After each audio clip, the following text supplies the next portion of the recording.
같이 사도신경으로 신앙 고백하겠습니다. 전능하사 천지를 만드신 하나님 아버지를 내가 믿사오며 그 외아들 우리 주 예수 그리스도를 믿사오니 이는 성령으로 잉태하사 동정녀 마리아에게 나시고 본디오 빌라도에게 고난을 받으사 십자가에 못 박혀 죽으시고 장사한 지 사흘 만에 죽은 자 가운데서 다시 살아나시며 하늘에 오르사 전능하신 하나님 우편에 앉아 계시다가 저리로서 산 자와 죽은 자를 심판하러 오시리라. 성령을 믿사오며 거룩한 공회와 성도가 서로 교통하는 것과 죄를 사하여 주시는 것과 몸이 다시 사는 것과 영원히 사는 것을 믿사옵나이다. 아멘. 우리 다같이 찬송가 204장 주의 말씀 듣고서 함께 찬송하겠습니다.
오늘 우리에게 주시는 하나님의 말씀은 사도행전 17장 1절부터 15절까지 말씀입니다.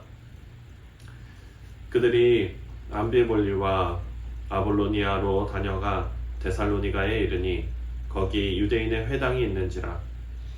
바울이 자기의 관례대로 그들에게로 들어가서 새 안식일에 성경을 가르치고 강론하며 뜻을 풀어 그리스도가 해를 받고 죽은 자 가운데서 다시 살아나야 할 것을 증언하고 이르되 내가 너희에게 전하는 이 예수가 곧 그리스도라 하니 그 중에 어떤 사람 곧 경건한 헬라인의 큰 무리와 적지 않은 귀부인도 권함을 받고 바울과 실라를 따르나 그러나 유대인들은 시기하여 저자를 어떤 불량한 사람들을 데리고 때를 지어 성을 소동하게 하여 야손의 집에 침입하여 그들을 백성에게 끌어내려고 찾았으나 발견하지 못함에 야손과 및 형제들을 끌고 읍장들 앞에 가서 소리질러 이르되 천하를 어지럽게 하는 이 사람들이 여기도 있음에 야손이 그들을 맞아들였도다. 이 사람들이 다 가이사의 명을 거역하여 말하되 다른 임금 곧 예수라 하는 이가 있다 하더라 하니 무리와 읍장들이 이 말을 듣고 소동하여 야손과 그 나머지 사람들에게 보석금을 받아 놓아 주니라.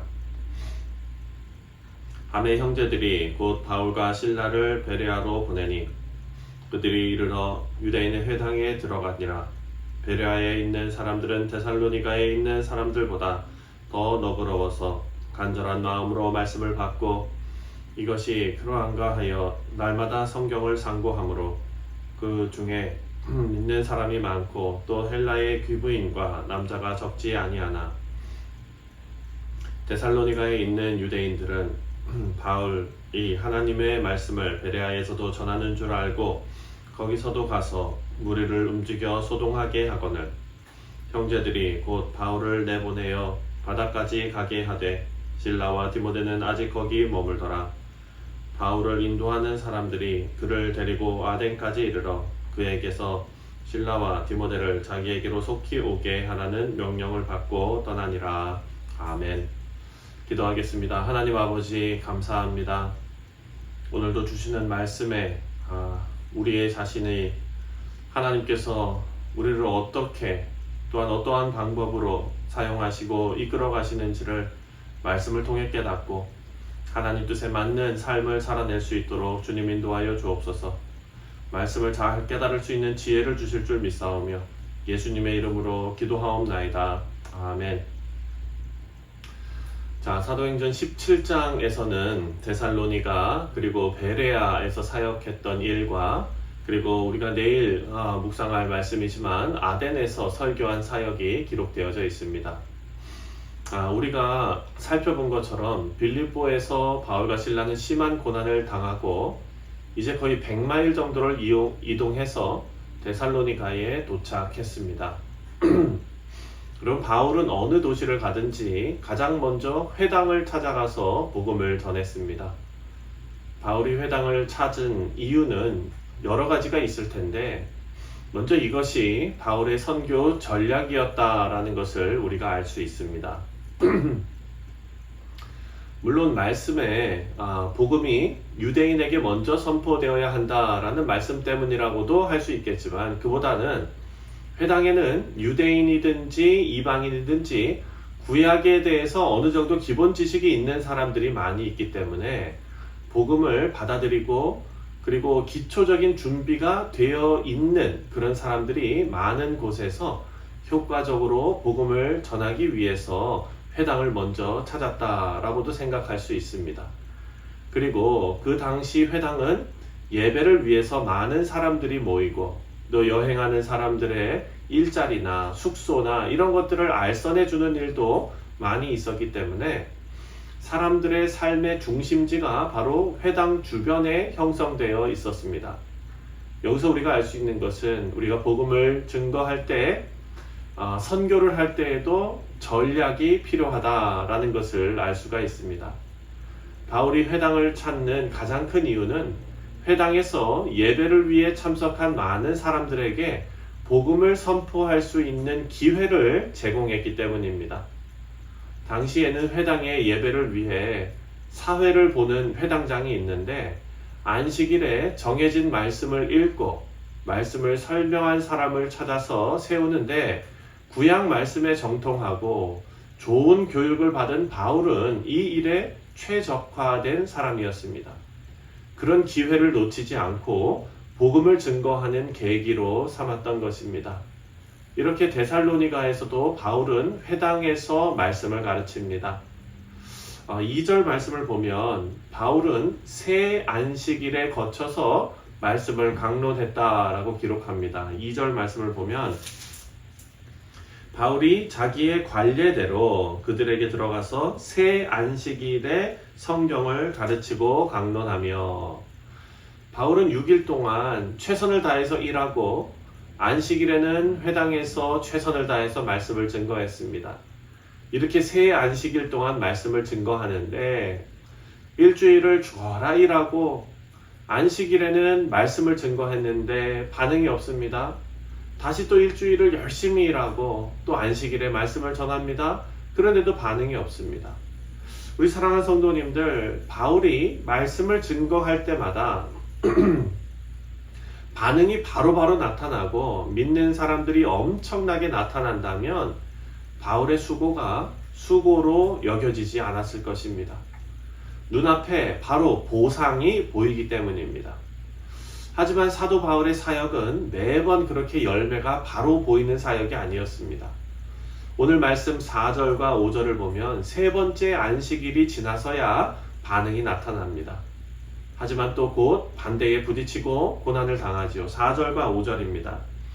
그 중에 어떤 사람, 곧 경건한 헬라인의 큰 무리와 적지 않은 귀부인도 권함을 받고 바울과 실라를 따르나, 그러나 유대인들은 시기하여 저자의 어떤 불량한 사람들을 데리고 때를 지어 성을 소동하게 하여 야손의 집에 진입하여 그들을 백성에게로 끌어내려고 찾았으나, 사랑하는 성도님들, 여기 보니까 생각해보면 한 영혼을 얻는 것은 너무나 어려운 일이고 또 동시에 천하보다 귀한 일이라는 것을 깨닫게 됩니다. 전도는 쉬운 일이 아닙니다. 그래서 우리는 3번의 안식일 정도가 아니라 정말 긴 호흡을 가지고 멀리 바라보며 복음의 씨앗을 심어야 한다라는 것을 깨닫게 됩니다. 눈물로 씨를 뿌려 기쁨의 결실을 맺으시는 우리 뉴욕 성실 장로교회 모든 성도님들 되시기를 주님의 이름으로 축원드립니다.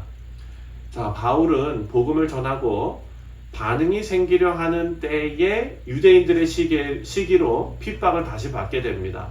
그래서 데살로니가를 떠나야 했습니다. 바울은 떠나길 원치 않았지만 어쩔 수 없이 떠나야 했습니다. 그래서 10절을 보면 바울 일행이 베레아로 갑자기 떠나게 된 것입니다. 지금 이 베레아는 데살로니가에서 한 60마일 정도 떨어진 곳입니다. 비록 어쩔 수 없이 떠나왔지만 이 바울은 이 상황도 하나님께서 주신 선교의 기회라고 그렇게 생각을 하고 열심히 복음을 증거합니다. 바울은 늘 하던 대로 회당을 찾아가서 말씀을 증거하는데요.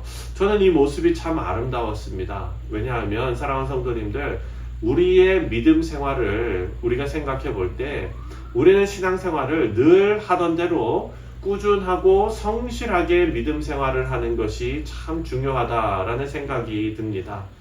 기분과 상황에 따라서 계속 믿음 생활의 방식이 달라지는 것이 아니라 비록 쫓겨나서 데살로니가를 떠나서 베레아에 왔지만 늘 하던 대로 회당을 찾아가서 말씀을 전할 기회를 잡는 이 바울의 모습을 보면서 우리 신앙생활에 꾸준함과 성실함을 가져야겠다라는 다짐을 다시 한번 하게 되는 것입니다. 이 베레아에서 바울이 복음을 전파했는데 그 결과 많은 사람들이 예수를 믿게 되었습니다. 11절과 12절 말씀입니다. 베레아에 있는 사람들은 데살로니가에 있는 사람들보다 더 너그러워서 간절한 마음으로 말씀을 받고 이것이 그러한가 날마다 성경을 상고하므로 그 중에 믿는 사람이 많고 또 헬라의 귀부인과 남자가 적지 아니하나.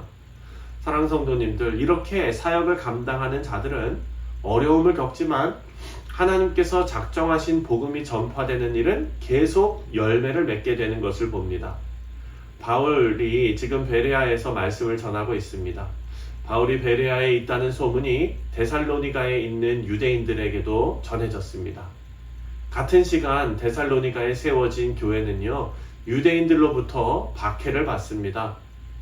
바울이 데살로니가에 더 긴 시간을 머물면서 데살로니가 교회와 함께하며 그들을 돌보지 못했습니다. 바울은 그러고 싶었는데 그렇게 하지 못했지요.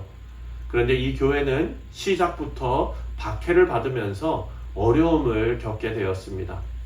하지만 성경의 기록을 보면은요, 마게도니아와 아가야 모든 믿는 자의 본이 될 정도로 데살로니가 교회는 스스로 복음을 전파할 정도로 성장했습니다.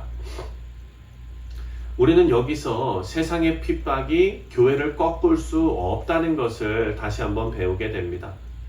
사람들의 박해가 성도들의 열심을 꺾지 못했고 오히려 복음의 좋은 소식이 더 퍼지게 되었습니다.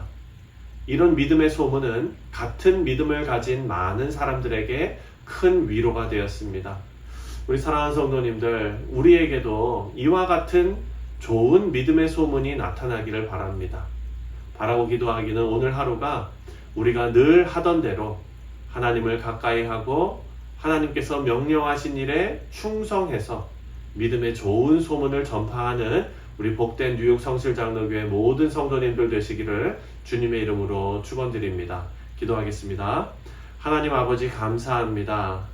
우리를 좋은 일에, 복된 일에, 하나님의 놀라운 복음의 메시지를 증거하는 귀한 일에 부르시고 사용하여 주시니 감사를 드립니다. 하나님, 우리의 인생을 통하여 또한 우리 각 가정을 통하여 우리의 직장과 사업과 또 우리 교회를 통하여 그리스도의 좋은 소식이 전파되고 하나님의 놀라운 일에 쓰임받는 우리 모두가 될 수 있도록 인도하여 주옵소서. 오늘 하루도 주님 손을 의지하오며 주 예수 그리스도의 이름으로 간절히 기도하옵나이다. 아멘.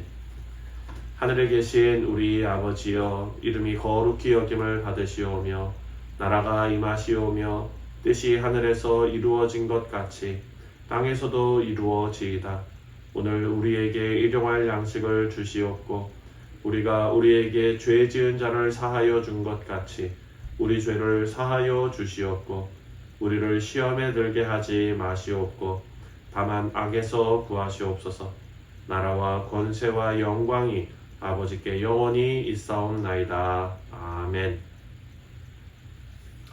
네, 사랑하는 성도님들, 오늘 목요일은 우리가 함께 신앙생활하는 사랑하는 교우들을 위해서 기도하는 날입니다. 우리 사랑하는 성도님들의 사업과 직장과 학업과 가정을 위해서 기도해 주시고 또한 믿음의 공동체가 서로 사랑하며 서로 기도하며 서로에게 용기를 북돋아주는 그런 아름다운 공동체 될 수 있도록 위해서 기도해 주시기를 바랍니다. 특별히 우리 믿음회의에 사랑하는 성도님들 건강 위해서 기도해 주시고 하나님께서 정말 그 모든 것을 다 아시니 아버지 하나님께서 강건하게 우리 믿음의 성도님들 붙잡아 달라고 위해서 기도하겠습니다. 또 출타 중인 사랑하는 성도들 있습니다. 오고 가는 발걸음 하나님 안전하게 지켜주시도록 함께 기도하겠습니다. 다 같이 기도합니다.